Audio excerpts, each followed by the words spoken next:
વિવાદિત નિવેદન, વિવાદાસ્પદ નિવેદનથી ફલાણો સમાજ નારાજ થઈ ગયો છે, મતદાનમાં પડી શકે છે ફરક, બ્રેકિંગ ન્યૂઝ, કાચના ટુકડા ફૂટતા હોય એવા ઠરાઈંગ કરતા કાચ ફૂટે ટીવીમાં, અને આખી ગેંગ લાગી જાય. વાત હોય અફવા, કાંઈ સાચું ન હોય તો બધા એની વાહે ટીંગાઈ જાય. આવી ઘટના બની શકે. વાત સાચી કીધી ખોટી કીધી? સજાગ બધાય રહેવાનું છે. એકાબીજાને છે ને દર એકાત્રે ફોન કરતો રહેવાનો, ભાઈ હું હાલે છે. હું કામ ફોન કરવાનો કે આપણા સુધી ભાજપ વાળો ન આવ્યો પણ પડખેન ગામમાં કોઈ એક સામાન્ય માણસના કાનમાં કઈક ભાજપ વાળો નાખી ગયો હોય તો, ઝેર રેડી ગયો હોય તો, અને એ માણસ વાતોમાં આવી ગયો હોય તો ખબર કેવી રીતે પડે? એને એકાત્રા ફોન કરો શું છે તો એ કે કાલ રાતે ભાજપ વાળા આવ્યા હતા ને આવી વાત કરતા હતા, તો તમે એને ચોખોટ કરીએ કે ભાઈ વાત ખોટી છે, ચૂંટણી છે એટલે બધા આવ્યા છે, બાકી આ વાતમાં દમ નથી. થાય કે ન થાય? તો આવી અનેક પ્રકારની અફવા ફેલાવવાની ભાજપે તૈયારીઓ કરી લીધી છે. ધર્મ આધારિત અફવા ફેલાય, જ્ઞાતિ આધારિત અફવા ફેલાય, ઓલા ભાઈને આમ કહી દીધું, ઓલાને મારી લીધો, આપણી જ્ઞાતિનું આમ થઈ ગયું, ઓલા ધર્મનું આમ થઈ ગયું, આવી અફવા ફેલાય. લોકો કઈ સમજે જાણે વિચારે પેલા તો ટીવી ની અંદર છવાઈ જાય ને મતદાન પૂરું થઈ જાય, પછી 5 વર્ષ સુધી આપણે વળી પાછી એની પીડા વેઠવી પડે. તો આપણે બધા અહીંયા આવ્યા છીએ તો એ અહીંથી સંકલ્પ લઈને જવાનું છે કે ભાઈ હું પોતે આ વિસાવદર ભેસાણ વિધાનસભાની ચૂંટણીનો ઉમેદવાર છું, એવો સંકલ્પ તમારે બધા અહીંથી લઈને જવાનો છે. એક ઉમેદવાર હોય તો ન પોગીએ કે ભાજપને, પણ 5000 ઉમેદવાર હોય તો કોઈની તાકાત છે રોકી લે? તો હું એવી આશા રાખું છું કે તમે બધા ઉમેદવાર બનીને અહીંથી પાછા જાજો. આજે તમને ઉમેદવાર બનાવવાનો મંત્ર માર્યો છે અહીંથી, હવે બધા ઉમેદવાર બની ગયા છો. દોસ્તો, એનાથી આગળની વાત કે 31 તારીખે ફોર્મ ભરવા જવાનું છે. કેજરીવાલ સાહેબ અને ભગવંત માન સાહેબ, આતિશી મેડમ, આ બધા નેતા આવવાના છે. આમ જોઈએ તો પેટા ચૂંટણી એટલે બહુ જ સામાન્ય મામૂલી ચૂંટણી કહેવાય. એમાં કોઈને રસ ન હોય. સરકાર વાળી પાર્ટીને તો બિલકુલ રસ ન હોય, વિપક્ષોનો રસ ઓછો હોય, કેમ કે વિપક્ષો વર્ષોથી એવું માનતા આવ્યા છે કે પેટા ચૂંટણી તો જેની સરકાર હોય એ જ જીતે. વાત સાચી કરી ખોટી કરી? એટલે કોઈનો બહુ રસ ન હોય. પણ દોસ્તો, મને એ વાતની ખુશી છે અને તમે એ વાતની નોંધ લેજો કે હું હાવ સામાન્ય ઘરમાંથી આવું છું. બધાને અત્યાર સુધીમાં બધી ખબર છે. નહીં ખબર હોય એને મારા ગામમાં કેટલાય ફોન કરી લીધા કે આ કે છે સાચું છે. મારા ગામમાં ઘણા હમણાં હું ગયો તો પૂછ્યું કે આ બહુ ફોન આવે છે. ઘણાએ બધી ખાતરી કરી લીધી કે આ સામાન્ય માણસ છે કે નહીં, પણ પાકું થયું છે એટલે જ નકર તો ન પાછા હામાં આવ્યા હોત. પાછું પણ દાંડો લઈને કે એમના ગામમાં ફોન કર્યો, ખબર પડી ગઈ કે ત્યાં તો બહુ મોટા બંગલા બનાવ્યા છે, પણ એવું કઈ છે નહીં. એક મારી જેવા સાવ સામાન્ય છોકરાને ચૂંટણી જીતાડવા માટે 2 પૂર્વ મુખ્યમંત્રી ને 1 ચાલુ મુખ્યમંત્રી, 3 મુખ્યમંત્રી આવે એ વાતની નોંધ કેવી રીતે લેશો? અહીંયા તો હાલત ઈ છે કે તાલુકા પંચાયતની ભાજપની ટિકિટ જોતી હોય તો કિરીટ પટેલની સાર પકડીને 15 વર્ષ કચરા પોતા કરવા પડે. તેદી ભીખમાં આપતો એમ લે ગુડી એમ કહીને એક ટિકિટ આપે. 15 20 વર્ષ મોટા નેતાના દાહોલા કરો, તેદી એક ભીખમાં તાલુકાની ટિકિટ આપે. એવું રાજકારણ છે ગુજરાતમાં. મેં સાચી વાત કીધી ખોટી કીધી? 20 વર્ષ દાહોલા કરો, સાળ પકડો, ટાંટિયા પકડો, એના કૂતરા રમાડો, છોકરા રમાડો, તેદી એક તાલુકાની ટિકિટ આપે. તેદી એક માર્કેટિંગ યાર્ડમાં નાનો મોટો હોદ્દો પકડાવે અને એ આપ્યા પછી પાછા ગદરાવે અલગથી. મેં તને ટિકિટ આપીને તને આમ કર્યું. દોસ્તો, 20 વર્ષ 25 વર્ષ મોટા નેતાની સાળ પકડીને હાલે, એને તાલુકાની ટિકિટ ન મળતી હોય એવા જમાનામાં હું 35 વર્ષનો યુવાન છું અને મારી જેવા એક સામાન્ય પરિવારના યુવાનને ચૂંટણી જીતાડવા માટે કેજરીવાલ ને ભગવંત માન 2 મુખ્યમંત્રી લેવલના માણા આવતા હોય એ વાત કેવી મોટી છે. જૂના જમાનામાં સાહેબ અમે પ્રાથમિક શાળામાં ભણતા ત્યારે ઓલી કવિતા આવતી, નાની મારી આંખ ઈ જોવે કાંક કાંક. આ તો કેવી અજબ જેવી વાત છે. આવતું કે ન આવતું? કોને કોને આવતું હતું? આવતું કોઈને? નાના મારા પગ એ ચાલે ફટ ફટ. આ તો કેવી અજબ જેવી વાત છે. એમાં નાનો એવો માણસ ચૂંટણીમાં ઉભો ને એમાં આવે 2 મુખ્યમંત્રી, તો કેવી અજબ જેવી વાત છે. નહીતર આપણી જેવા માણસનો હાથ કોણ પકડે? એક મામલતદાર, આ ભેસાણની મામલતદાર ઓફિસમાં એક ઓલો બેઠો છે કોન્ટ્રાક્ટ બેઝનો ફંટરીયો કિરીટનો માણસ, ઈ નથી ગાંઠતો આખા તાલુકાને. ઈ ધરાની અંદર એક ફંટરીઓ બેઠો છે, મને એને સમાચાર મળ્યા છે, એને હું રિપેર કરીશ વ્યવસ્થિત, પાના પેચા લગાડીને કિરીટની હવાએ હાલે છે.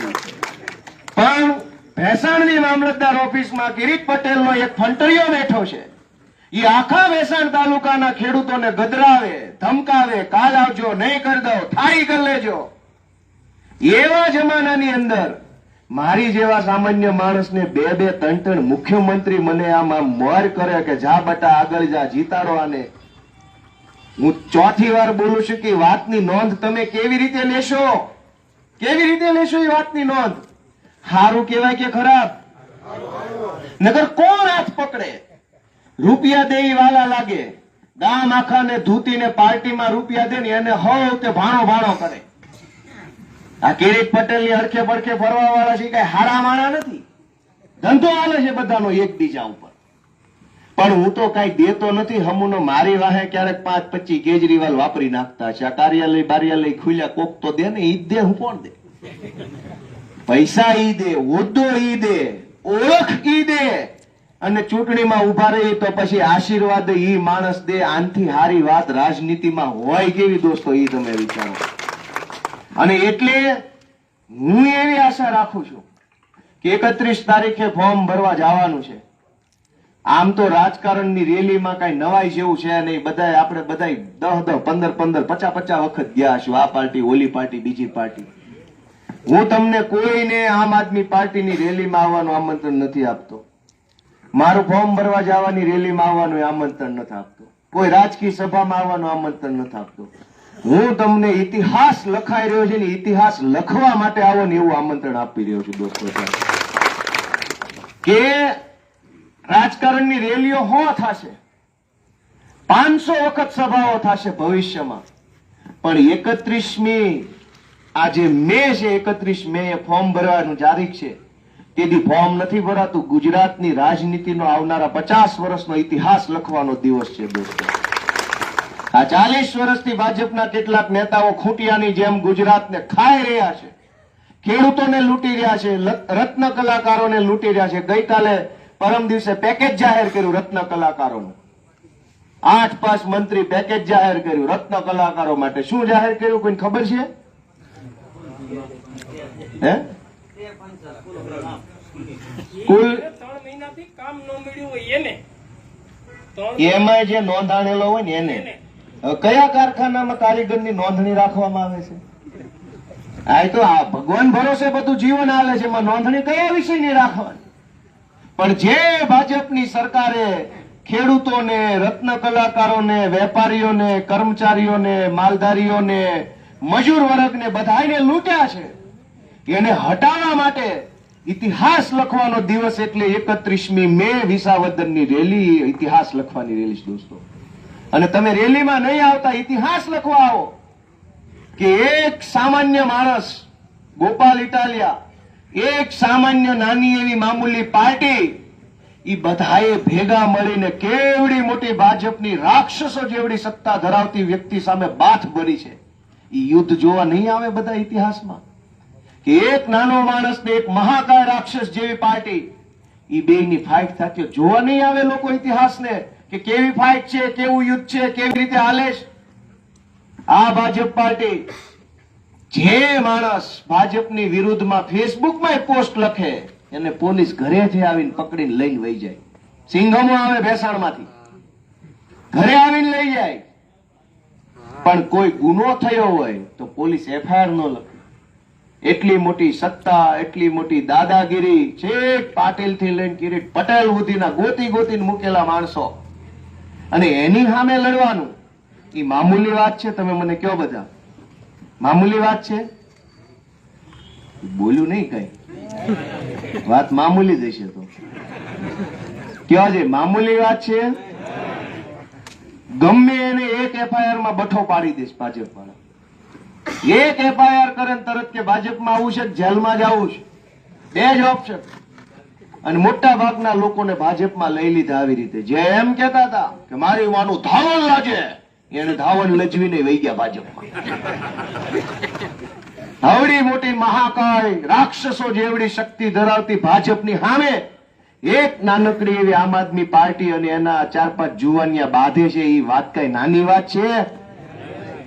કેમ બધાય એક પોસ્ટ નો લખાય ફેસબુકમાં ભાજપની વિરુદ્ધમાં, એવા ટાણે હરેશભાઈ સાવલિયા, જયસુખભાઈ પાગડાવાળા, રાકેશભાઈ હીરપરા, મારા બાપભાઈ, નિકુંજભાઈ, આ ભાઈ જેમીશભાઈ, ધર્મેશભાઈ ભંડેરી, આ બધા બાંધે છે, અવાજ ઉઠાવે છે. કોના માટે? આટલી બધી બુદ્ધિ ને બળ અમે અમારા માટે વાપર્યું હોત તો રૂપિયાવાળા થઈ ગયા હોત, પણ લોકો માટે લડીએ છીએ. એટલે એવી આશા રાખીએ છીએ કે આ ટાણું હાંચવી લેવાનું છે તમારે. 31મી તારીખે એવું બને કે ધોધમાર વરસાદ હોય 31મી તારીખે, અથવા તો એવું બને કે 31મી તારીખે વરાપ આવી હોય, 25, 27, 28 માં વરસાદ આવી જાય, અને 29 વરસાદ આવી જાય, 30 ને 31 વરાપ આવે. કાંઈ નથી, પરેશભાઈ અત્યારે આપને આશીર્વાદ આપી દીધા. કેમ રે? પરેશભાઈ દોસ્તો. છે વાહ ભાઈ વાહ, એ તો અમારા ઘરના જ આગાહીકાર છે. આ તો ભગવાનનું કુદરતી છે, નથી એ તો સારું છે, પણ કુદરતી છે. રાતમાં વાદળ બદલાય, પણ હું એમ કહું કે 31 તારીખે ધોધમાર વરસાદ હોય કે જબરજસ્ત વરાપ નીકળી હોય, પણ ઇતિહાસ લખવાનું ટાણું ન ચૂકતા, ને ટાણે વિસાવદરમાં બધા હાજર રહેજો એવી મારી બધાને વિનંતી છે. વરસાદ બીજા વર્ષે આવશે ને વરાપ બીજા વર્ષે આવશે, પણ 31 મે 2025 નો દિવસ જિંદગીમાં બીજી વાર ક્યારેય નથી આવવાનો દોસ્તો, અને ઇતિહાસ લખવાનો દિવસ. સંમેલનનો પડઘો પડ્યો ને એવાનો પાડવાનો. અને એટલે 19મી તારીખે મતદાનનો દિવસ છે. તે દિવસે એવું બને કે ધોધમાર વરસાદ હોય 19 તારીખે, અથવા એવું બને કે મતદાનના દિવસે વરાપ હોય. પણ મારી બે હાથ જોડીને વિનંતી છે કે થોડુંક કામકાજમાંથી તે ભલે તમારે મોટું મન રાખીને જાતું કરીને એક દિવસ રજા પાડીને જે મત આપશો ને, તો આવનારા 50 વર્ષોનો ગુજરાતના ખેડૂતોનો ઇતિહાસ બદલવાનો દિવસ 19 તારીખ છે દોસ્તો. આપણે બધાએ બહુ વેઠ્યું છે, કામમાં બહુ ધ્યાન આપ્યું, કામમાં ધ્યાન આપ્યું, કામમાં ધ્યાન આપ્યું, તો ઓલી બાજુ વાળા લઈ જવામાં ધ્યાન આપ્યું. તમે કામ કરતા ગયા, એ લઈ જતા ગયા. તો એક દિવસ ખાલી કામ પાડી નહીં, તે 31 તારીખ અને 19 તારીખે 2 વખત તમારે કામ પાડવાનું છે. અને તમારા પાડેલા કામના બદલામાં જે કઈ ગુજરાત આખાની અંદર વિસાવદરમાં, ભેસાણમાં જે ક્રાંતિ થવાની છે, એ તો તમે ગર્વથી કહી શકશો કે ભાઈ આ ક્રાંતિની અંદર સાક્ષી અમે બધા બન્યા હતા. દોસ્તો, હું તમને એટલી વિનંતી કરું છું કે આપણા આખા ગામને આ ઇતિહાસના સાક્ષી બનાવો. ચૂંટણીની રેલીઓ વારંવાર થાય છે, પણ માણસના અંદરથી આમ ઘોડા દોડતા હોય ને, એવી ચૂંટણીઓ ક્યારેક જ આવે. વાત સાચી કીધી ખોટી? આજ આખા ગુજરાતના લોકોના મનમાં ઘોડા દોડે છે. ચૂંટણી ક્યારે આવશે એને ઘોડા દોડતા હતા કે નહોતા દોડતા? આજ આવશે, કાલ આવશે, આવશે કે નહીં આવે, ઘોડા દોડતા હોય એવી ચૂંટણી હતી. અમદાવાદ, રાજકોટ, સુરત, અમેરિકા બેઠેલા માણસોના મનમાં આમ ઘોડા દોડે છે, ક્યારે ત્યાં જાઉં ને હું પ્રચારમાં લાગી જાઉં. મને ખૂબ ફોન આવ્યા છેલ્લા 2 દિવસમાં કે બોલો ક્યાં આવું, ક્યારે આવું. મેં કીધું આવો જ, મોસ્ટ વેલકમ, બધા વહી આવો.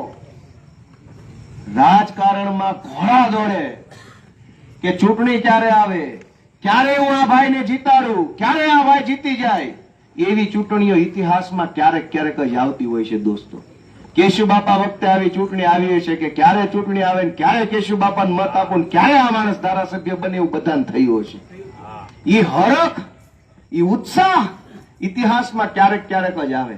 અને જે લોકો કેશુબાપાને ચૂંટણી જીતાડવામાં એ દિવસે હશે ને, એને હરખ આજે અહીં હશે કે અમે હતા એમાં, અમે હતા, વાતે વાતે એમ કહી દે અમે હતા. હું કામ? એ હરખ છે એટલે કહી દે ને. અમે હતા એમ ક્યારે કહી શકાય કે જયારે તમે હતા. આજ બાપા નથી, ઈ સરકાર નથી, ઈ માહોલ નથી, પણ ઈ વખતે તમારા હાથે જે સારું કામ થયું એનો હરખ આજે છે કે નથી? તો આવો હરખનો પ્રસંગ ઇતિહાસમાં ક્યારેક ક્યારેક ભગવાન મોકલે, કાયમ ન હોય. અને આ હરખનો પ્રસંગ વિસાવદર ભેસાણના આંગણે આવ્યો છે. મહેમાન તો આમાં મારી દ્રષ્ટિએ હું જ છું મહેમાન. હકીકતમાં તો આમ આપણે બધા યજમાન કહેવાય. પણ દોસ્તો, મારી એટલી વિનંતી છે કે ગામડે ગામડેથી લોકો ઉમટી પડે, આખું ગામ આવે કે ભાઈ હાલો આ ઇતિહાસના સાક્ષી બનવા જાય, એવી જવાબદારી તમારે બધા લેવાની છે. બોલો કેમ થશે? ઢીલું ઢીલું થાય, અહીંથી થાય એવું કીધું. જેટલું આખું ગામ હોય જેટલું આખું ગામ હોય પણ આખા ગામને વિસાવદર લઈને આવો એવી મારી બધા પાસે લાગણી છે. બોલો થાશે કે કેમ થાય? આ કાગળ આપ્યું એમ આખું ફોર્મ ભરજો તમે કે કયા કયા વ્યક્તિઓ આવવા માંગે છે. 18 વર્ણને વિનંતી છે ભાઈ, બધાય સમાજને મારી વિનંતી છે કે બાપ મને આશીર્વાદ આપો. હું નાનો માણસ છું. ભાજપની બહુ મોટી તાકાત, હજુ તો એક ખટારો ભરીને મંત્રી ઠાલવવાના છે. અહીંયા ઠાઠું જુલાલ નાખવાનું સીધું એની પાસે છે. હું ગામડે ગામડે મંત્રી આટા મારતા હશે, પોતપોતાની જ્ઞાતિના આગેવાનો દબાવતા હશે, આજ કરવાના છે. પણ એની સામે આપણે બધાય જો એક બનીને લડીશું તો નિશ્ચિત ખૂબ સારું પરિણામ આવશે.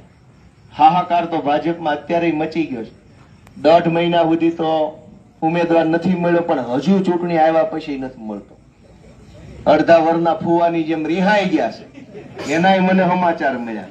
વરનો કાકો રિહાઈ એમ રિહાણા છે. મને નહીં ગયો તો હું બોલો નથી, એક છોકરો રિસાણો ને કોઠી પાછળ ભીસાણો ને હરહર માડી એવું આવે છે ને, એમાં એક છોકરો જુનાગઢ વાળો રિસાણો છે, હરહર માડી કઈ અમિત શાહ પાસે રાઈડ પાડી છે. હવે જોઈએ એનું શું થાય છે. હા, ઉમેદવાર જાહેર નથી, પ્રભારી જાહેર છે. પ્રભારીમાં તે નહીં, સ્થાનિક માંથી એને કોણ હારો માણા મળ્યો તમે બધા નક્કી કરજો. મારે જાહેરમાં નથી બોલવું. વિસાવદર ભેસાણ આખી વિધાનસભામાંથી એક સ્થાનિક માણસ લેવાનો છે, એમાં એને હારો માણા નો મળ્યો. કોનું નામ લખ્યું? અવડી મોટી વિધાનસભામાં એક આબરૂદાર, સમજદાર, ઇજ્જતદાર, ભણેલ ગણેલ ઠરેલ સમાજનો આગેવાનો એવું માણા નો મળ્યો. દોસ્તો, તમારે નક્કી કરવાનું છે કે કઈ દિશામાં લઈ જવા માંગે છે. હું જાજુ નહીં કહું, પણ જાજુ કરીને બતાવીશ ને એવી હું તમને ખાતરી આપું છું દોસ્તો. અને છેલ્લે સૌથી મહત્વની વાત કે ચૂંટણીનું પરિણામ સારું આવશે એવી આપણા બધાની આશા છે, મહેનત છે, શ્રદ્ધા છે. પણ હું તમને કહી દઉં જવાબદારી પૂર્વક કે ચૂંટણીનું પરિણામ જે આવે તે હું તમામ ગામમાં ફરીથી એક વખત બધાનો આભાર માનવા અને ફરી એક વખત આશીર્વાદ લેવા માટે આવવાનો. ચૂંટણી પછી તમામ ગામમાં હું ક્યાંય જવાનું, હું તો 1.5 મહિના ત્યાં રહેવા વહી આવ્યો છું. જે મને જેને ખબર છે એ બધાને ખબર છે હું ક્યાં રહું છું, કેમ રહું છું, ક્યારે હોઈ જાય છે. ખાટલાય નથી અમારે ત્યાં તો. જેને ખબર છે એને ખબર છે. કિશોરભાઈ ને ખબર છે, દીપકભાઈ ને, બાપભાઈ ને ખબર હશે, કેમ કે આ ભેસાણ વાળાને વધારે ખબર હોય. દોસ્તો, 1.5 મહિનાથી હું અહીંયા રહું છું.